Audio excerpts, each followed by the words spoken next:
राजा बड़ा धर्मात्मा, बड़ा पुण्यात्मा था। उस राज्य में बड़ी शांति थी। जिस राज्य का राजा धर्मात्मा पुण्यात्मा होता था, प्रजाजन भी सुखी जीवन व्यतीत करते, सुख समृद्धि रहता, कमाते खाते, सबका विकास होता। उसी प्रकार से उस राजा के राज्य में बड़ी शांति था, सुखी जीवन व्यतीत करते। एक बार राजा विश्राम में था, उसने स्वप्न देखा। स्वप्न में देखा, पहला स्वप्न देखा कि माता जी कैसे मिलती हैं। यानी स्वप्न में ही उसके मन में प्रश्न बना कि माता जी कैसे मिलती हैं। स्वप्न में दूसरा देखा, माता जी क्या करती हैं। राजा ने फिर तीसरा प्रश्न देखा, माता जी कब हंसती हैं। राजा ने चौथा प्रश्न देखा कि माता जी क्या खाती हैं। और राजा का पांचवा प्रश्न, सुख शांति कैसे मिल सकता है। ये 5 प्रश्न राजा के मन में बन गया। स्वप्न में देखा और 5 प्रश्न बन गया राजा के मन में। प्रातः हुआ, राजा पहले ढूंढने लगा इस प्रश्न का उत्तर क्या, माता जी कैसे मिलती हैं। बड़ा प्रयत्न करता अपने आप से खोजने के लिए। सवेरा हो गया, मंत्री को बुलाया, मंत्री ये बताओ माता जी कैसे मिलती हैं, यानी भगवान भगवती कैसे मिलते हैं। मंत्री कुछ बताता, राजा संतुष्ट नहीं होता। जब राजा संतुष्ट नहीं हुआ तब मंत्री ने परामर्श दिया कि महाराज अभी दरबार लगेगा, दरबार में अपने तमाम और सब लोग हैं, अपने प्रस्ताव को रखा जाए, हो सकता है कि आपके प्रश्न का कोई उत्तर दे सके।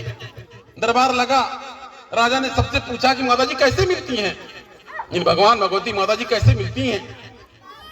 किसी के पास उत्तर नहीं था, कोई कुछ बताता, कोई कुछ बताता। राजा संतुष्ट नहीं होता। अब क्या था, राजा यह पश्चाताप करने लगा, अपने दरबार में इतने लोग हैं, मेरे एक भी प्रश्न का कोई उत्तर नहीं दे सका। मंत्री ने परामर्श दिया, महाराज आपका यह प्रश्न बड़ा विकट है, किसी साधारण के बस की बात नहीं है। पूरे राज्य में ढिढोरा पिटवा दिया जाए और कुछ पुरस्कार दे दिया जाए कि जो इस प्रश्न का उत्तर देगा उसको पुरस्कार दिया जाएगा। हो सकता है कि पुरस्कार के लालच में कोई आपके प्रश्न का उत्तर दे।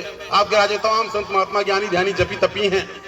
ऐसा ही हुआ, राजा ने ढिढोरा पिटवा दिया कि जो राजा के 5 प्रश्न का उत्तर दे देगा उसको राजा उचित पुरस्कार देगा। पुरस्कार के लालच को सुनकर तमाम दूर दराज से चल करके आते। लेकिन जब राजा पूछता कि माता जी कैसे मिलती हैं, वो चुप हो जाता। कोई कुछ कहता, कोई कुछ कहता। राजा क्रोधित हो गया, कुपित हो गया। मेरा इतना बड़ा राज्य, धर्मात्मा पुण्यात्मा, इतने लोग संत महात्मा जगाजुट वाले, समय समय पर यज्ञ होता है, अनुष्ठान होता है और मेरे द्वारा स्वयं हमेशा सहयोग किया जाता, यज्ञ भंडारा कराया जाता। आज कोई धर्मात्मा पुण्यात्मा नहीं रह गया जिससे मेरे प्रश्न का उत्तर दे दे। उन्हें मंत्री ने परामर्श दिया कि महाराज आपका प्रश्न बड़ा विचित्र है, इसलिए आप यह घोषणा करा दे कि जो कोई आपके राजपाट का उत्तर या जो कोई आपके प्रश्न का उत्तर दे देगा अगर राजपाट दे दिया जाएगा। आप क्या था, उन्हें पुरस्कार के लालच में तमाम दूर दराज से आने लगे। राजा आमने सामने बैठता, राजा पूछता कि माता जी कैसे मिलती हैं, वो चुप हो जाते। कोई कहता महाराज ये करिए, कोई कहता वहां जाइए, ये चल जाइए, वहां तीर्थ यात्रा कीजिए, ये व्रत कीजिए, ये अनुष्ठान कीजिए। राजा समझ में नहीं आता। राजा कुपित हो गया। जो प्रश्न का उत्तर देने के लिए आता, उत्तर नहीं दे पाता, उसको कारागार में डलवा देता। कुपित हो गया, क्रोधित हो गया, उसको कारागार में बंदी बना लेता। ऐसे करते थे तो उस राज्य में कोई रह ही नहीं गया। उस राज्य में कोई धर्मात्मा पुण्यात्मा नहीं रह गया कि धर्म काज हो सके। सारे लोग बंदी बना लिए गए। राजा निराश हो गया। राजा धर्मात्मा था, भगत था जगदम्बा का। उसने यह निश्चय किया यदि मेरे प्रश्न का उत्तर नहीं मिलेगा, मैं जगदम्बा के चरण में अपने आप को काट करके चढ़ा दूंगा। राजा ने हट कर लिया। अब क्या था, कहा जाता जब मृत्यु लोक में कोई भगत भक्ति करता, आराधना विनती प्रार्थना करता है तो जगदम्बा का आसन डगमगा जाता है। ऐसा सदियों से हुआ है। अब क्या था, जगदम्बा ने देखा इतना अच्छा सुंदर राजा जो धर्मात्मा पुण्यात्मा है अपने आप को खत्म कर लेगा। इसलिए जगदम्बा ने मैं मन ही मन विचार किया कि क्यों न मैं ही चल करके राजा के प्रश्न का उत्तर दे दूं। यानी जगदम्बा के मन में आया कि राजा के प्रश्न का उत्तर दे पाना सबके बस की बात नहीं है, क्यों न मैं ही चलूं और राजा के प्रश्न का उत्तर दे दूं। ऐसा ही हुआ। जगदम्बा ने छोटी सी कन्या का रूप बनाया और जगदम्बा मृत्युलोक में अवतरित हो गई, राजा के राज्य में अवतरित हो गई। कभी यहाँ जाती, कभी वहां जाती, कभी वहां जाती। बड़ा अच्छा लगता। जगदम्बा को बड़ा अच्छा लगता अपने ही द्वारा बनाए गए स्मृति लोक के फल फूल या फिर पूजा पाठ या फिर जो भी नर नारी को देख बहुत अच्छा लगता। माता छोटी सी कन्या थी, उनको बहुत अच्छा लगता। छोटी सी कन्या सबसे पूछती, मुझे राजा के दरबार का पता बता दो, मुझे राजा के दरबार में जाना है। कोई पूछता है, अरे कन्या तू राजा के दरबार में क्यों जाना चाहती है? कन्या बताती कि मैं राजा के प्रश्न का उत्तर देने के लिए जा रही हूँ। राजा का 5 प्रश्न है, मैं उत्तर देने के लिए जा रही हूँ।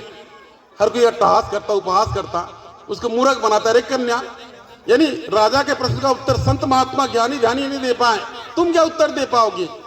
आप क्या था, जैसे तैसे हर कोई इसको कन्या को मूर्ख बनाता। कन्या उस राजा के दरबार तक पहुंच गई, मुख्य द्वार पर पहुंच गई। किसी प्रकार से वो तो माता थी, जगदम्बा थी, भक्ति का परीक्षण लेने की अवतरित हुई थी।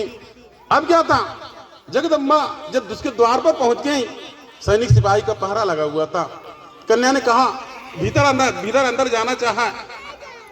द्वारपालों ने रोका, कहां जा रहे हो, क्या बात है? कन्या ने उत्तर दिया, मुझे राजा के प्रश्न का उत्तर देना है।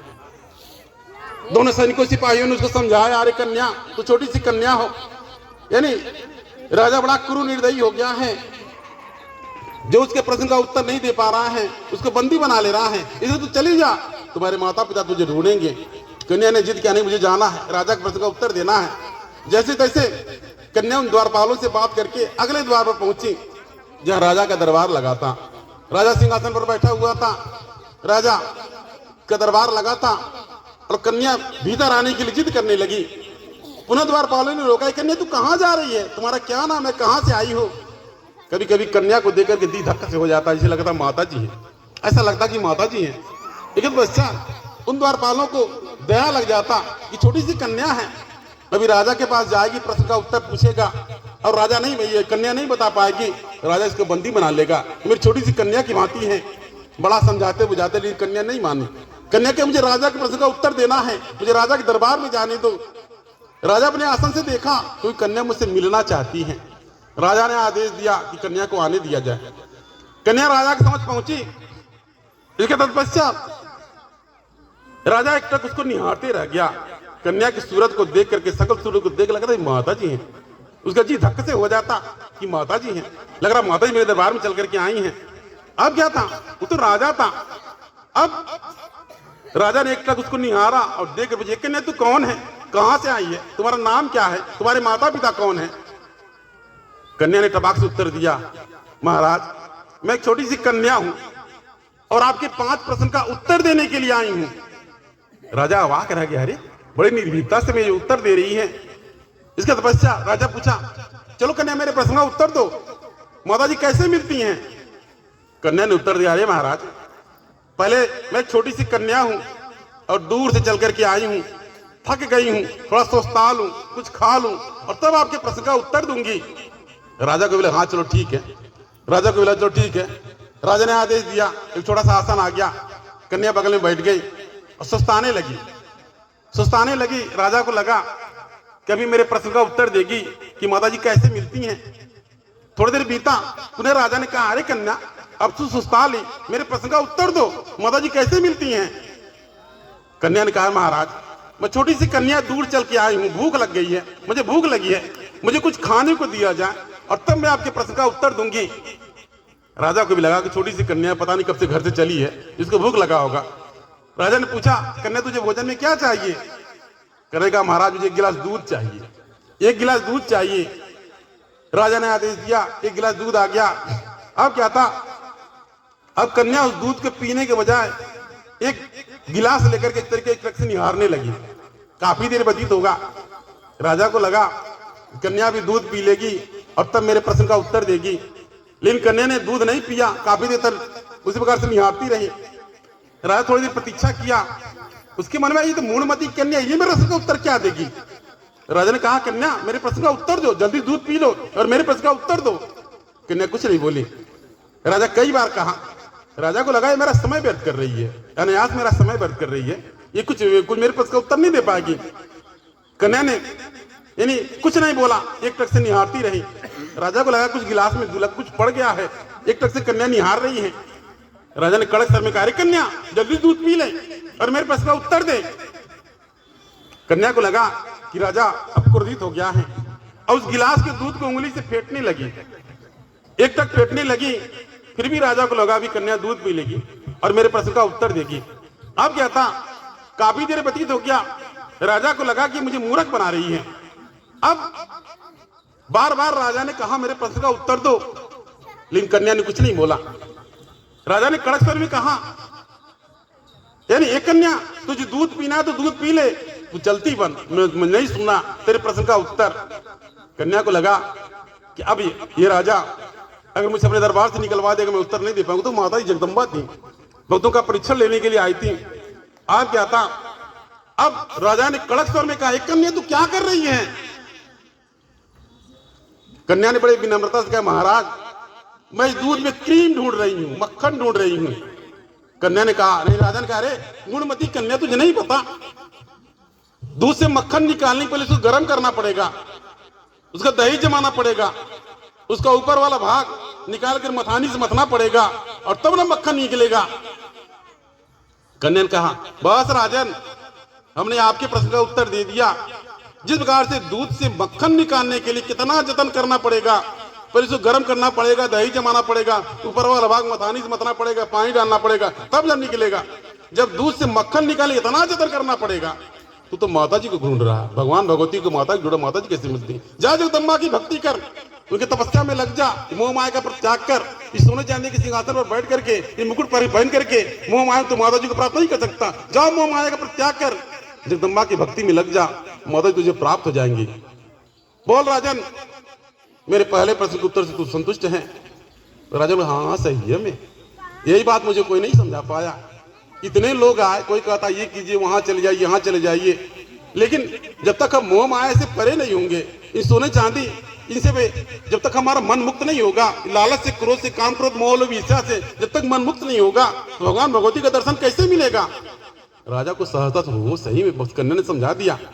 राजा ने मन ही मन में निश्चय किया कि कन्या ने मेरे एक प्रश्न का उत्तर दे दिया, अब अगला 4 प्रश्न का उत्तर नहीं दे पाएगी, तो ही मैं इसको बंदी नहीं बनाऊंगा।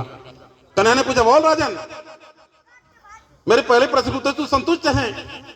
राजन ने कहा, हाँ कन्या, यही बात मुझे कोई नहीं समझा पाया। कितने संत महात्मा ज्ञानी ध्यानी आए, कोई नहीं समझा पाए कि माता जी भगवान भगवती कैसे मिलेंगे।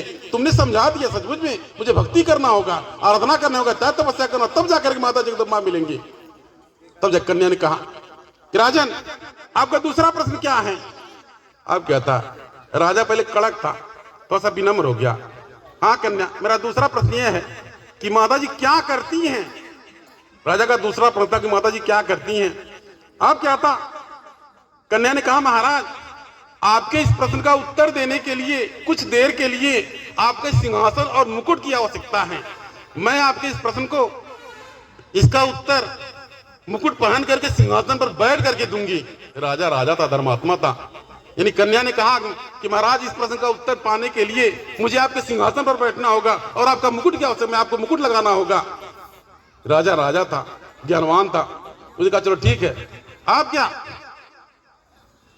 राजा सिंहासन से खड़ा हो गया और मुकुट अपना उतार के रख दिया और कन्या खाली सिंहासन देकर टप से आकर के बैठ गई। सिंहासन पर आकर टप से आकर के बैठ गई और मुकुट लगा लिया। और मुकुट लगा करके राजा से पूछ रही है, यानी कन्या राजा से पूछ रही है कि राजन मैं सिंहासन पर कैसी लग रही हूं? राजा कहता, अरे कन्या, तू तो राजकुमारी, तू तो महारानी है, लग रहा तू महारानी, तुम्हारी राजकुमारी है, तुम मुझ पर हुक्म चला रही हो, तू तो महारानी हो, इस राज्य की महारानी हो। आप क्या था, अब कन्या बड़ा प्रसन्न हुई। पुनः कन्या ने पूछा, राजन आप बताओ कैसे तुम लग रही है, हम कैसे लग रही हैं? अरे कन्या तू साक्षात मेरी राजकुमारी लग रही है, ऐसा लग रहा है तू महारानी मुझ पर हुक्म चला रही है। कन्या ने कहा, अब राजन तुम बताओ, अब तुम कैसा लग रहे हो? राजा जान गया था, राजा जान गया था यह मेरे सिंहासन और मुकुट को धारण कर मेरे राज की महारानी है, इसमें जो हुक्म चला देगी मुझको भी मानना पड़ेगा। राजा एक याचक था, उसमें उस कन्या के सामने राजा एक याचक के रूप में था। राजा जान गया था कि मैं एक याचक हूं और ये राजा बनकर सिंहासन पर विराजमान है। राजा समझ गया, कहने बस राजन यही माता जी करती हैं, पल में किसी को राजा बना दी, पल में किसी को रंक बना देती हैं, यह माता जी कार्य। देख अभी थोड़ी देर पहले मैं तेरे दरबार में आ रही थी, तेरे सैनिक सिपाही यानी मुझे आने नहीं दे रहे थे, यार तू मुझसे बात करना नहीं चाह रहा, देख जगदम्बा की कृपा हुई, आज मैं तेरे सिंहासन पर विराज। यह माता जी करती हैं, किसी को राजा बना देती, किसी को रंक बना देती हैं, यह माता जी के कार है। राजा लगा हाँ सही है, मैं अभी तो कन्या आ रही थी, मैं इससे बात नहीं करना चाह रहा था, इसको सैनिक सिपाही आने दे नहीं थे, ऐसा कृपा हो गई कि सिंहासन पर बैठ के मुझे हुक्म चला रही है। आप क्या था? उस कन्या ने सिंहासन पर से पूछा, बोल राजन अब तुम्हारा तीसरा प्रश्न क्या है? राजा पहले और कड़क था, और विनम्र हो गया, और झुक गया, विनम्र हो गया। आप क्या था? अब वो तो जगदम्बा थी, अपनी लीला रच रही थी। राजा ने विनम्र होकर कहा, हाँ कन्या, मेरा तीसरा प्रश्न है कि माता जी कब हंसती हैं, यानी जगदम्बा कब हंसती हैं? अब क्या था?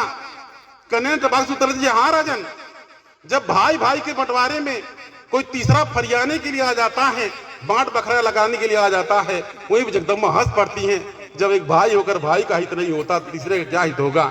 इसलिए समाज का यह दस्तूर है, जब भाई भाई बंटवारा होता, कई बार पंचायत होता है, कई बार अगल बगल के लोग आते हैं, जल्दी फरियाता नहीं है, तब वही माता जी हंस पड़ती हैं। जब एक भाई होकर भाई का हित नहीं होता, यानी एक भाई किसी कोई कम ले लेता, कोई ज्यादा ले लेता, उसे घर ही में रहता, जब एक भाई होकर के भाई का हित नहीं होता, वही माता जी हंसती हैं, वही जगदम्बा हंसती हैं। बताओ, यानी एक सगा भाई का नहीं हो रहा है, इस संसार में कोई किसी का नहीं है, वही तो जगदम्बा हंसती हैं। कन्या ने पूछा, बोल राजन इस तीसरे प्रश्न के उत्तर तू संतुष्ट है? राजन कहा, हाँ कन्या, सचमुच में जब कहीं बांट बखरा होता है भाई पटदारी का, कई बार बांट बखरा लगता है, कई बार पंचायत होता है, तब जब फरियौता होता है, जबकि दोनों भैया हैं आपस में मिल करके समझ लेते, इतना सबके मन में नहीं आता, तब माता जी हंसती हैं।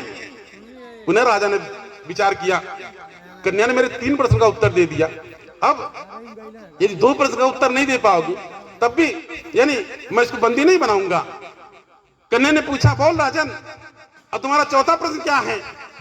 आप कहता राजा विनम्र हो गया, हाँ कन्या, माता जी क्या ग्रहण करती, क्या खाती हैं, यानी जगदम्बा क्या खाती हैं? कन्या ने कहा, अहंकार ही जगदम्बा का भोजन है। अहंकार, जिस किसी को घमंड हो जाता, अहंकार हो जाता, घर द्वार खेती बाड़ी रंग रूप किसी चीज का घमंड हो जाता, हर किसी घमंड को चूर कर देना, यानी वही जगदम्बा का कार्य है।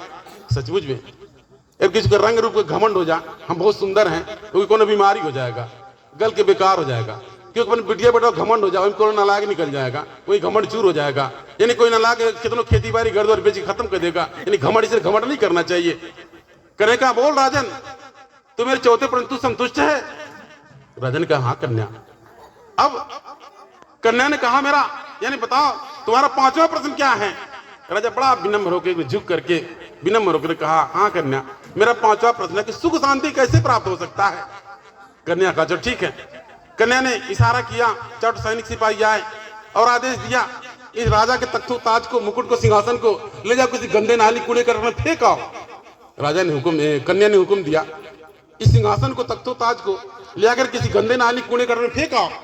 राजा घबरा गया, पसीना पसीना हो गया कि अगर मेरा तख्तो ताज नहीं रहेगा, मुकुट नहीं रहेगा, सिंहासन नहीं रहेगा तो मैं राजा कहाँ रहूंगा? राजा घबरा गया।